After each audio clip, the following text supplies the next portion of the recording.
Hi everyone, I will show you how to hide all Facebook photos. First of all, you need to open your Facebook app, then tap the three lines on the top right, then scroll down and tap the setting and privacy, then go to setting, then scroll down and you need to tap the profile and tagging option. Now scroll down and you need to tap the second option and you need to select only me option.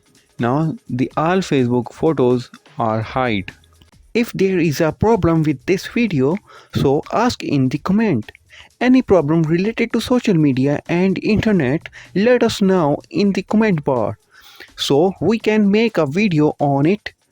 Please like this video and press the bell icon for any update.